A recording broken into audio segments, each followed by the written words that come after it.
Good morning. I am Miki Bondo, the chair of the Ad-hoc Committee. So we are, today is Friday, February 13, and we are meeting in remote to go over the process of the committee. So I am here with my colleague, member Sarah Bryden. Can you introduce yourself? Yes. Hi, everybody.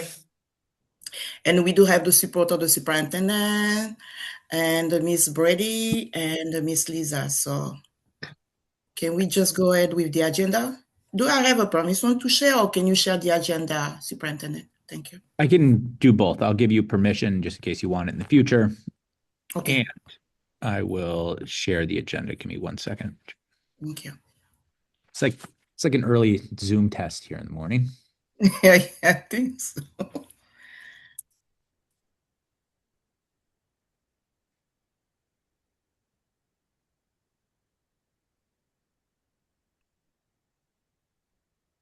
All right. Okay.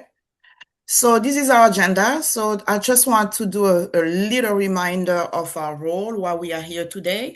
So just a reminder that the board passed a resolution affirming the district commitment to equity, belonging, and supporting schools for all students and staff. So that and the ad hoc committees, we are here. Our role is especially to identify and hire an external firm or company to complete a district-wide investigation for equity practices. So those investigations going to help us to understand our use of the best practices or not, and making some recommendations for the future. And from that, I think for last time, member Bryden and Fatuma, we came out with some wish lists for the scope of the process. So I think you feel okay if we can share that, or you want something to add, Sarah? Yeah, Chair, that's my recollection as well, that the last time we met, we talked about uh coming up with our own respective wish lists, and then in our next meeting discussing, what we all want to include moving forward. So that's exactly yeah, I'm Okay. looking forward to the conversation. Okay, so let me just share. I think Dr. Superintendent, I have it. If I have a permission to share, I can just go ahead and You should be good to share. There should be a little green square at the bottom of the screen. okay, great. Yes, I see it. Yeah. Okay. Can we see it? Yep, can see it. Okay, perfect. So this is, I think, everything when I read, and it's just summarizing everything we spoke about it last time for the scope of the process. So it's just combining all our ideas or wishes. I mean, what we want exactly to see the firm or the company that we're going to hire to go over. So if we just need to highlight some of those process and scope, you want to go ahead and just go for it because you editor there. So I just want to give you the So privilege to do it. Mhm. yeah, just to make sure I understand. So is it so what we're looking at is that all like so your wish list and my wish list and board member Nero's wish list all squished together for lack of a better like all in one document? I cannot talk about no Fatuma, but this is mine and yours combined. But Mm, because we share with okay. her, so if she didn't add anything, I mean, Okay. she's aligning for both ideas. Yep. Okay. Okay. Let's see. And so this document is also in the agenda, correct?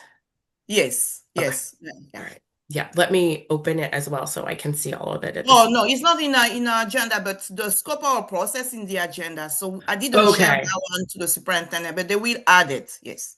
Okay.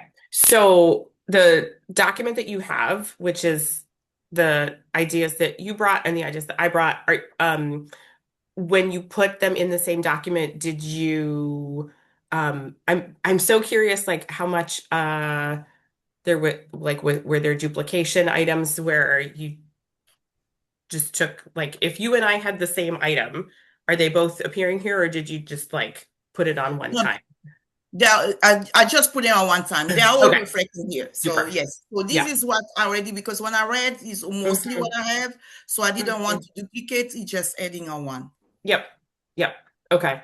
And I know at least for me, so the asterisks I put in as discussion items in terms of, at the top, do we want to focus on looking for a firm with experience in a particular area, or how do we want to phrase that? And then the other example on the screen is the number of years that we want to be thinking about any data that might already exist and how far back we want to have a vendor review. Yeah, I think it's good for us to have a deadline, to have a time frame, so Hmm. we don't overdoing. So at least they Right. know exactly the time frame what our expectations are, so Hmm. they can focus on that. So I think Yeah. we may. And just being, I mean, I would also look to staff to sort of validate whether my gut is correct on this, just being realistic about data, Exactly. qualitative data that might have been gathered. I mean, would that go back reliably in apples to apples format more than 3 years? Hmm. I think it would. It depends on like the level of specificity of Yeah, question, right? yeah. So TNTP Hmm. existed for a number of years, that survey, and had questions. Some of them would be aligned to this work. I Hmm. do Hmm. believe those questions somewhat shifted, but we could Hmm. certainly, for any of these types of reviews, we would just share with them the data Yeah. that we have, and Hmm. Hmm. because they're not going to recreate anything. Right. So, So, Yeah. yeah, Chair Bondo, I'd be super interested in your perspective on that part about, the to the extent relevant qualitative data has been gathered in the previous X number of years, the selected vendor will include it in its analysis. I feel sort of like there's a trade-off where we could say, going back 3 years, or we Hmm. could say, going back, to the extent it's been gathered in the last 10 years, include it in the analysis. And also, um, if we go back that far, I would be, interested in seeing if a vendor can also analyze that for trends over time. Yeah. Have we been improving? Have we been like dropping the ball over time if it goes back that long? But I'm curious about whether that's where your brain is going as well.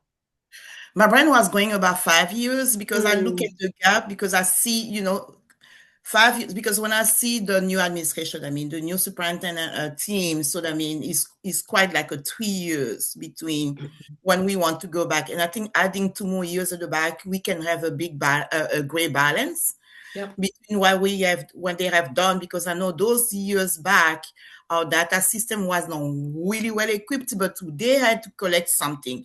So I think it's going to be so relevant for us to Mhm. have those 2 years, I mean, adding those 2 years to have at least backup to 5 years, so we can have some alignment to see what those practice used to be, and those 3 years, then the new administration just took over what we have as a qualitative and quantitative data. So I will, if we agree, I think the 5 years will make more sense for me. Yeah, I'm comfortable with that. 5 sounds good. Okay. That makes sense. Okay. So, all right. So I think what I really like, and I see the representation. This is what I like the most. I mean, we going to include the most of people than possible. So we just don't stay to the HR or across just the central office, but the investigation go beyond that. So Yep. I really like the aspect of inclusivity when they do those piece of investigation, so they can collect the most possible qualitative and data, especially about Hmm. the qualitative data is about people stories. So that means that's exactly bringing more values or challenges or barriers can Hmm. be revealed from there. Yeah. Hmm. Hmm. And also, like we just mentioned about, the measures of the success. I mean, and also the recommendations to the boards. I mean, we really want them just not to be a document, but just be a document with recommendations. And those recommendation can be done with a short terms, like we define here, and long term. So what can we done now, and what can we adding to the strategic plans to keep moving forward? So I think that's why I want them to be really proactive and comparing to other district and national wide to see what others have been doing in the same in this same area. Yep. All right. Yeah. So I think if you and I agree, and I think member No if he has something to add, we're going to welcome a feedback. So I'm gonna send that one to the team so they can add to all our documents. Okay. So I think. Chair, Oh, can I you ask want? a quick question of staff? Right. Yes. Super. So if I understood correctly at the top of the meeting, there was, I think, Dr. Skellin, I think you alluded to the fact that Lisa Beck is going to walk us through a little bit of the process around RFPs generally. So my question and this might get addressed in that conversation, but my question is whether, like process-wise, after staff takes this content and sort of puts it into a general template and does some of the other components of the RFP, whether the committee would have the opportunity to go through, make edits after that point and make sure that we're comfortable with it, in case we think of, oh, this other thing that we didn't think of in this conversation. I would say two things. One is yes, right? We'll bring it back to you to approve before it gets published, advertised, etc. The other piece is I think this is a really good start for defining the scope. There are other parts of the RFP that we would, I think, love to like walk through to get some initial insights, even if it's just here in this conversation that we can then take and draft. Oh, like directionally, Like directionally, like Armando and I are thinking. yeah, like what are the qualifications of the firm that does this? What are the scoring rubric going to look like? Those kind of things. Like how do you guys want to prioritize that go beyond just the scope of the work, but also how do we select who does the work? Okay. That makes sense, right? Yep. Member Biden? Okay. Yes, it Can does. I stop sharing so we can move to the next? All right. All right. Perfect. So Lisa, can I give you permission to share? There you go. okay. She's there. All right, Lisa, can you just go and take over so we can Yes, we can go see that screen. for the yes after the process. Okay, are you able to see my screen? Yes, ma'am. All right. So we're going to talk a little bit about what is an RFP. This is for the public, steps and timeline, what information I'm going to need from you, and some other requirements around the process. So just as a reminder for the public, an RFP is an open competitive bidding process that involves professional services where there may be more than one approach. And so it's very subjective in terms of how we select that vendor. And it's often based on criteria such as project approach, how much experience they have with similar projects, as well as quantitative factors such as the price of the bid. So what the process looks like, we're starting with the statement of work, which is what you're all working on now. And then we create the actual RFP legal documents because there are a lot of instructions and terms and conditions that we also have to include along with the statement of the work. And we will review that with Drummond Woodsum as well to ensure that from a legal perspective, they have reviewed all of the requirements in the RFP. We then publish to a newspaper that's required by city code to do that publication. That takes about a week. And then there's a window where vendors are preparing their proposals and submitting those. We generally want to give vendors about 4 weeks to do that work to ensure that we actually get a good response back. We're going to review proposals once they come in. We don't actually review any proposals until the close date of the RFP so that the process is competitive. We will review those proposals. If the committee so chooses, you can do oral presentations with some section of the proposed vendors. And then once you have made your selection, we would finalize and sign that contract. So this whole process generally takes 10 to 12 weeks. So, there is some time involved in this.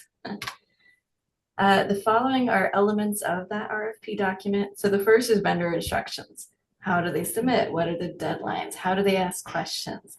All of that, like, staff will put together for you, and we've already done that. It's in the agenda. The second part is the statement of work, which is what you are working on drafting now. Then we have to put in evaluation criteria. What requirements do we want them to have in terms of, years of experience or anything like that? And how are we going to evaluate their proposal? There's a vendor submission form where we capture all of their federal tax ID and contact information and all of that kind of necessary stuff to enter in a contract if we get to that point. And the last part is a terms and conditions, which we have boilerplate language there that has already been reviewed by Drummond Woodson that we include in all RFPs. That includes things like equal opportunity, FERPA, indemnification clauses, insurance requirements, and other local law requirements that we would always include in every RFP. Things to think about from a statement of work perspective. It's more, as Dr. Skellin said, than just a detailed description of the work to be done. You also want to set guardrails in terms of deadlines for completing the work. You can ask the vendor to provide their proposed timeline, but you generally want to give them a start and an end date to work within. Any desired qualifications for that vendor in terms of prior experience. What are your expectations for the vendor in terms of either attending or leading meetings? That's generally something you do want to include in the RFP, including whether you expect that vendor to be in person or if you're okay with digital, because that can impact whether you have vendors from outside the area bid. Are there specific written deliverables you want? Meaning, do you want an executive summary? Do you want a report of recommendations? Do you want a presentation? So it's the more specific you can be, the more they will meet your expectations. If you expect the vendor to deliver any training or train the trainer type scenario, that would be a good thing to include in that statement of work. And lastly, anything that you don't want to include in the scope, it's always good to specify that.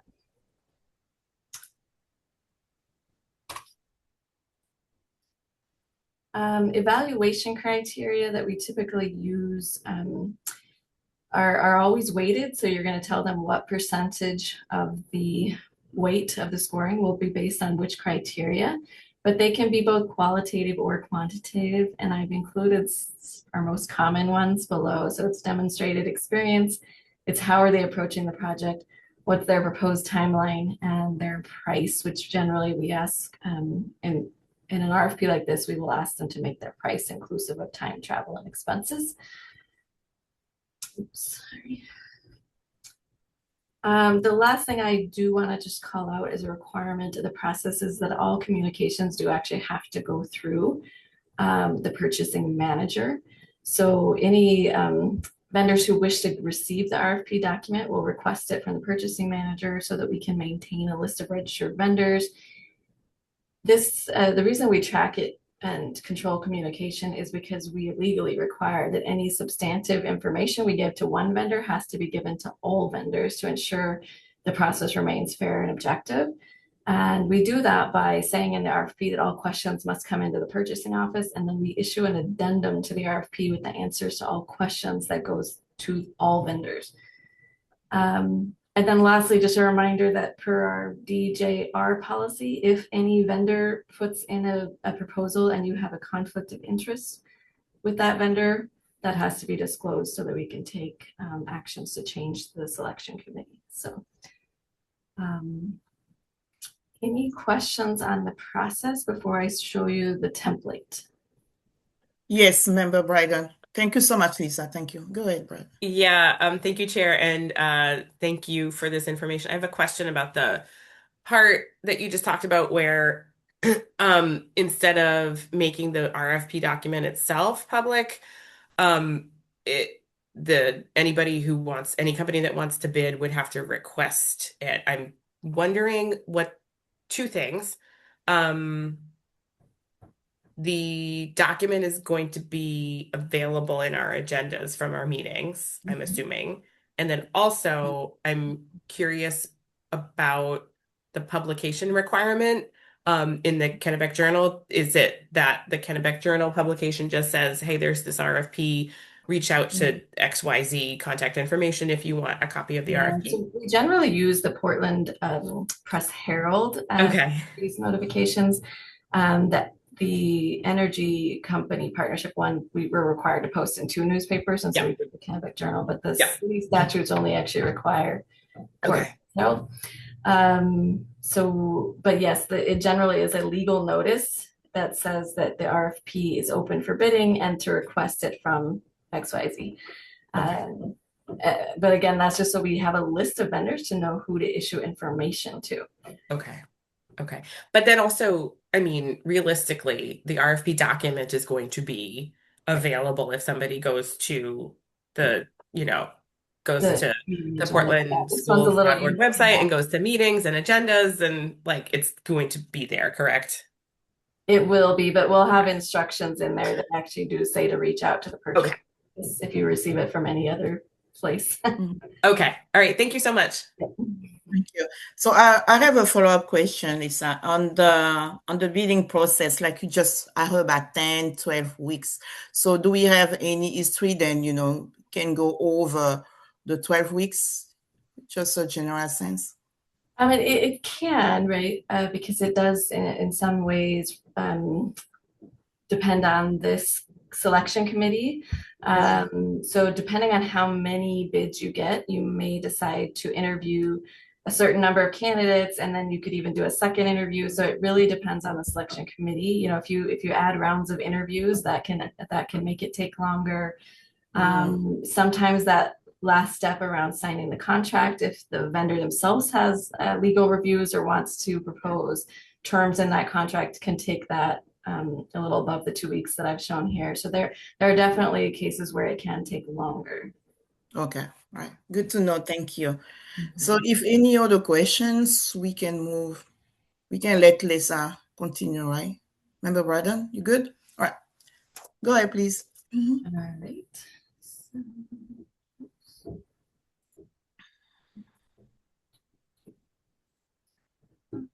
All right, so the other document that I had shared, which is in the agenda, is our template for the RFP.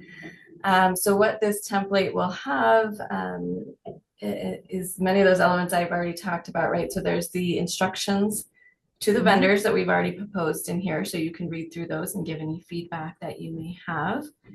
How to submit it, where to submit questions to, how and when we're going to award the contract. And I haven't filled in dates yet because it does depend on when the scope of work is completed. I have proposed evaluation criteria. Please feel free to adjust that as you need to, but I proposed it based on what we've commonly used in the past. And then scope of work. This is where you'll fill in the scope that you're currently working on. Vendor qualifications, I know you haven't provided those, but that would be one area where we can maybe talk now through what some of the ideas you have, and then we can propose some wording here for you.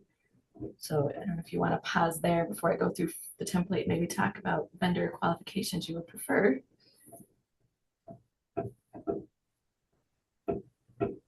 Yes, go ahead, Member Braden. Thanks, Chair. I have a quick question actually about, so in the scoring proposal, I saw 15% for project timeline, and I'm curious if you could talk a little bit about, so I know a few moments ago you were saying that the RFP can say we would like work to start on this date and end on this day.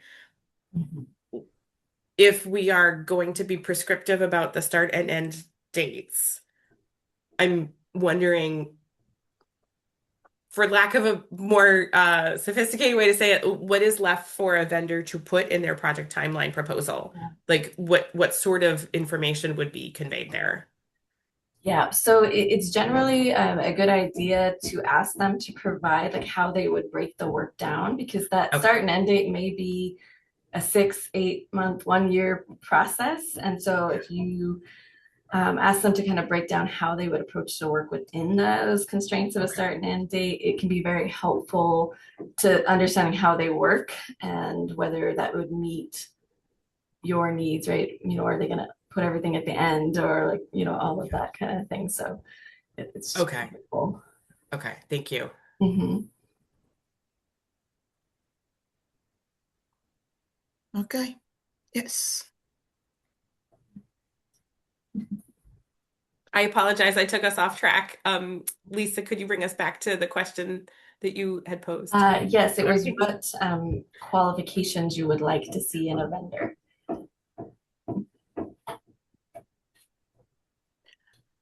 Okay. So for me, I really like to see then we don't have any current conflicts with none of them. So because it's so difficult sometimes to use some of the firm who've been working with us for years. So they creating some of the bias. I just want to name it. So I want, some people new firm who just, who can explore what we have without having any conflict. So can be one other clarification. So no, no. Remember, Brandon, if you have something Yeah, else. I think that's a really good point, in terms of, a firm that's been doing this for 20 years may or may not be the best to, match for what we're looking for. Right. And I also would feel a little uncertain about being a guinea pig for a brand new firm. Yeah. Oh, okay. Yeah. Mm-hmm. Yeah, I wonder if, and I look to staff also to see whether this kernel of an idea, like whether there are pitfalls to this, but I'm wondering if it would be possible to frame it a sort of, we are expecting bidders to provide between 1 and 3 Mm-hmm. references from work that they've done that matches, that aligns with what we're looking for, that, overlaps with what it is we're looking for here. So you're getting at least one, but we also don't want to be inundated with like 20. Yeah. Mm-hmm. I mean, I did, as a standard matter, of course, put in a requirement in the vendor instructions for 2 letters of reference for similar projects. Okay. Is it possible to say between 1 and 3? And I say that because, if there's a firm that is relatively new and they've done really solid work, and one of their projects has been like just like this one, Mm-hmm. but they don't necessarily have 2 references for similarly situated customers. I worry about, making a company like that feel like they can't bid. Yeah. And yeah, just to add on emphasizing what member Braddon mentioned, Lisa, is that what we want to see with those new, in case they don't have any referred, I mean, we just want to see some proof of credibility. So, then they have some backup on that. So we can trust, even though they don't have a lot of references to go with. Yeah. Mhm. And only qualification I've been looking about the methodology, the way they're applying the interview, especially with if we open up to students, making sure they have some trauma informed. I love that area. So students, they don't feel like they're being trapped on that area. So that means the methodology should be a generalist aspect of interview, so they know exactly then those are adults and those are the students. Mhm. Chair Bondo, what are your thoughts on also including within the qualification section, and I'm not certain how I would recommend even phrasing this, but the concept of, you know, demonstrated work and experience in the areas of harassment, discrimination, Mhm. you know, like the nature of the review that we're looking for. Yes, yeah. Mhm. And adding that, when we go with that, is that qualification, we've been working with minority, marginalized population, and staff of color to make sure, we can balance the implicit and explicit bias Yeah. around the methodology of interviewing or collecting data. Mhm. So I think that one we're gonna leave some qualification open to have a member know, adding own thoughts on that. Okay. If we have some other Well, qualification I to add. will draft some language based on what I've heard from you and then leave it in your hands to wordsmith it as the committee desires. So, all right. Just to share, part 3 is the vendor submission form. This is just all the information that we need from them. Depending on kind of where you land with the statement of work, we would put in, do we want them to give it as one total dollar figure, or do we want to break it up in some way and have them bid parts separately? That's just really a matter of what works best with the completed statement of work. So we generally, I would recommend kind of we do that at the end. And then we do ask them to authorize that an authorized member of their company has submitted the bid, who is authorized to commit to that price. And then the last part, again, this is the terms and conditions, which Drummond Woodsum has provided. And so this generally covers things like we're exempt from sales tax, we require certain insurance requirements generally. This is one that we can discuss with Drummond Woodsum because there's no physical, if there's no physical attendance in our buildings or something, they may waive that requirement. But this has like, we are an equal opportunity employer. FERPA, if we give them any confidential data, they must keep that, within, they must follow the guidelines of FERPA. So that's what all of this does. So this is generally in every one of our RFPs. Okay. Lisa, I see member Bryden raise your hands. Yeah, go ahead. Sarah. Thanks, Chair. So my question about the question about pricing in terms of whether to request that bids come in with the costs broken down versus one bottom line number. I'm curious whether it's possible to not necessarily ask for a dollar amount for each component, but like a fractional, to be able to score based on the bottom line number, but get a sense from the vendors of, like if, so let's say a bid came in and it was, 90% is going to be travel, and then 10% is going to be, the materials or something like that. That would raise an eyebrow for me, for sure. But I don't necessarily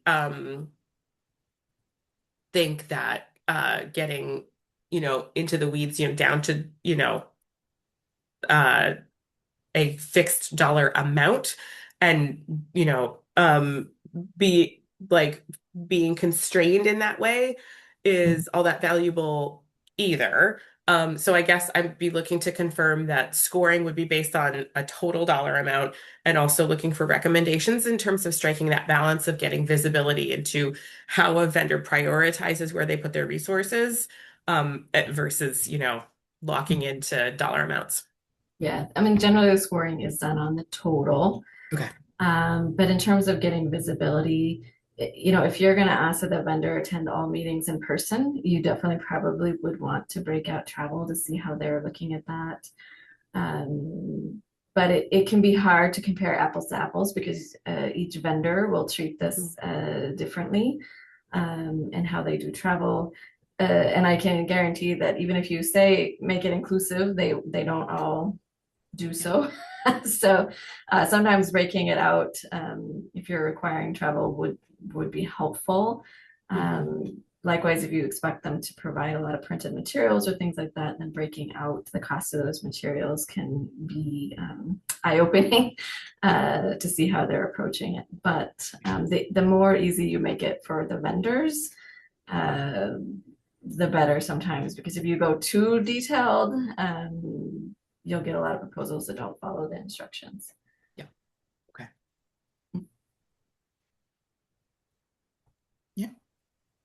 Yeah.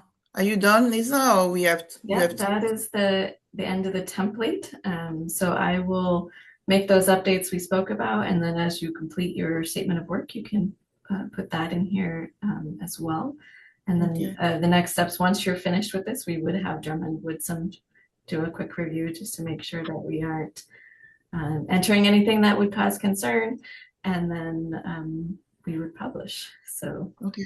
So all our side, just one clarification. Everything you highlight is why we have, this is our role, right? Then we need to add those elements. Okay, perfect. Yes, yellow is where you want to adjust. Okay. So we have a task. We have a task. Member Bryden. So yes. All right. So that's moving us to our next steps, right? Can I ask a quick question? Calendar. Yes, go ahead, Ivana, can I ask a quick question? For the yellow, would you guys like to take a first pass? Do you want us to take it based on this conversation? I just want to be thoughtful to the time you have for this, and what would be the most helpful. What do you think, Member Bryden?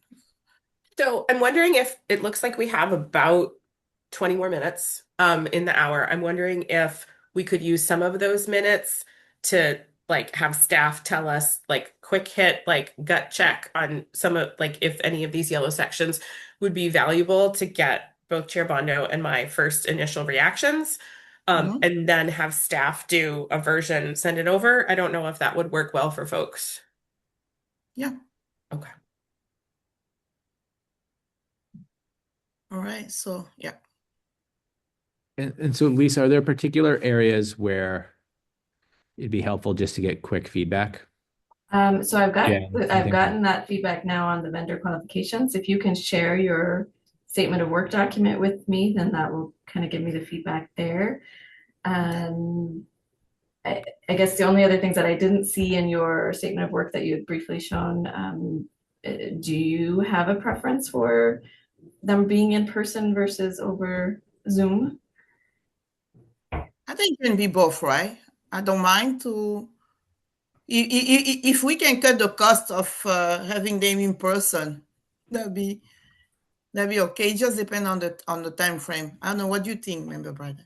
Yeah, I mean, I think that I would be hesitant to go with a firm that was recommending everything in person because there are, constraints around that. But I also I think some of the analysis that we're looking for them to do, particularly discussions with people about potentially sensitive topics, I think some people might feel more comfortable having in-person sessions. So actually, I mean, as I'm talking that through, I think hybrid and a really thoughtful approach to how to combine those approaches would be my favorite.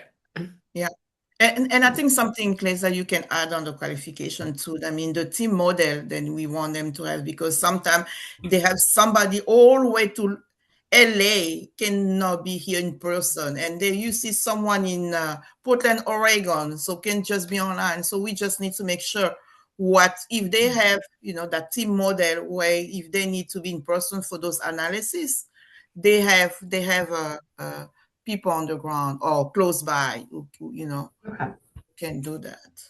And what I might recommend is that you maybe do a kickoff and a closeout in person, and then some sort of interview in the middle, like that would be more logical to do. And then you could do regular connections with them over Zoom.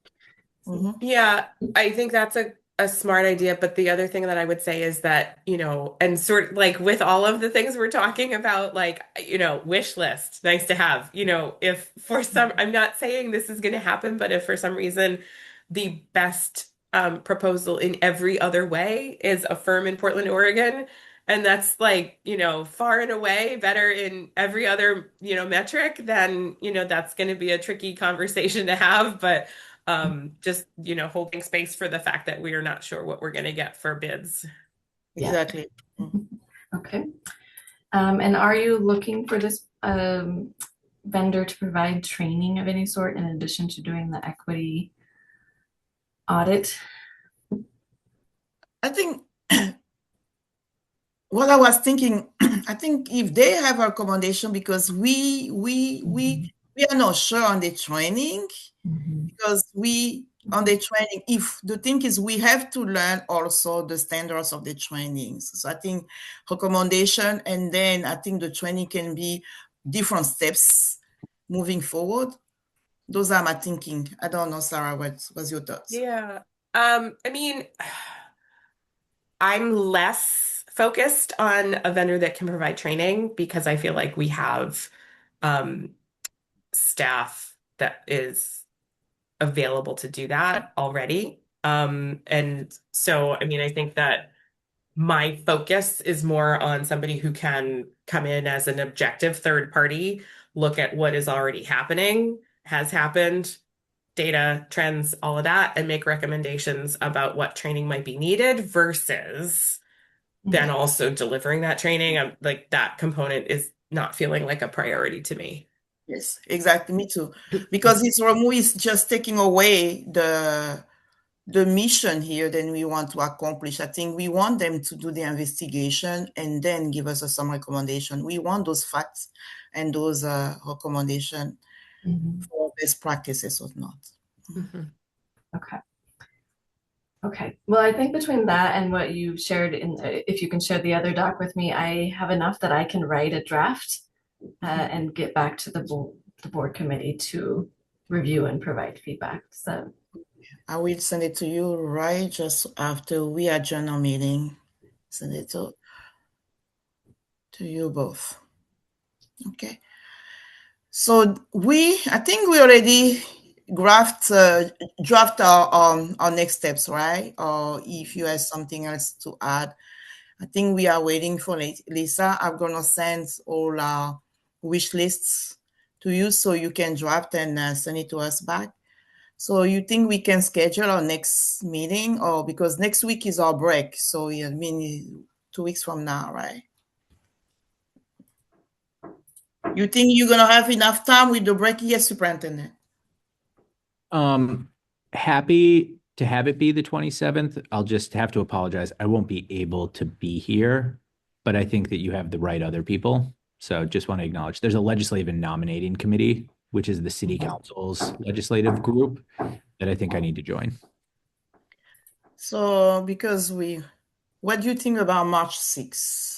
Well, I wouldn't recommend actually waiting. I think you guys could do it on the 27th with Lisa and Jen, and I can look at it beforehand as well and give feedback. Yeah. It's up to you guys. I can send you the draft by end of next week so that you then have a few days to review it and think about it before the meeting on the 27th. I'm good with that. If Member Bryden is fine, I think. I am. It looked also like Jen Brady maybe had a question or yeah. Yep. Yes. I just had, thanks. I just That's had, not Jen. thanks. Hi. So just in thinking about your wish list, the primary thing that I think would be useful is the ultimate outcome that you want to see. So when we're thinking about developing an RFP with an equity mindset, we want this process itself to be driven toward equity. And so one of the big problems in RFP processes across the board is that they're very extractive and it's kind of a setup for a white supremacy culture because of the way we structure RFPs. Just the RFP process by nature is kind of structured this way. So if we really want to invite a firm that is doing this work and might be a firm that is led by Black, Indigenous, people of color, or it's a firm that is really reaching the goals that we want to reach, we want to do this process in the way that will support that. So outcome focus is a big one rather than the list of how you want things done or the list of outputs. Because what we want to do is invite the firms who are proposing to tell us how they're going to do it and what outputs they will have so that we're trusting the process that they're putting together. So once Lisa and I start working on this together, I can review the framework with that lens, but I just want to put it out there out of your list. If you can just really make sure it's a clear outcome that you're looking for, I think that will help us write this in such a way that we're inviting in this process to be as equitable as it can be.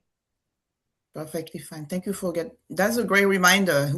That's just bring us back why we are here, what we need to do, and the vision that we have to move forward under that process of investigation. Thank you, Jane. Anything else, Brian? All right. So I think our next meeting is gonna be in February 27th, right? The same time, 8 to... Yes, the same. I'm good. I'm good with that. Perfect, because I'm that early bird, so I like everything in the morning. So I'm good. Same. So that makes sense. All right. So I think we are about to adjourn. I just want to say thank you to Lisa, thank you to Jane, thank you to Superintendent, and thank you to my colleague Braden. And can I move to adjourn? It's just two of us. You okay? Thank you. And we adjourn at what time? At 8:48. And just enjoy your weekend. Thank you so much. You too. Bye-bye. Bye-bye.